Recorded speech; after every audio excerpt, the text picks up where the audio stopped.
जीवन में जदि अधिक दुख मिलूची तेबे काहाकू भी दोष देवा उचित नुहे किंबा सुख मिलूची बोली गर्व करवा उचित नुहे। कहीं सुख दुख केही भी देई न थांती, बरं मनीष को निज कर्म अनुसार फल मिली थाए। तेणु जीवन में सबुबले भल कर्म करने चेष्टा करंतु। अन्य को जेते पारुछंती प्रशंसा करंतु, किंतु काहाकू अपमान करंतु नाही।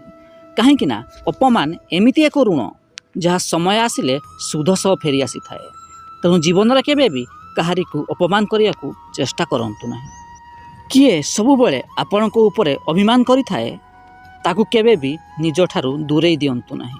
कहीं आपण को भल पाउथुआ मनीष ही आपण को अधिक अभिमान करि थाए।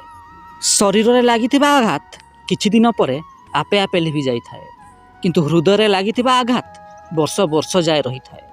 तेणु केबे भी का हृदय रे कष्ट देवाकू चेष्टा करंतु नाही।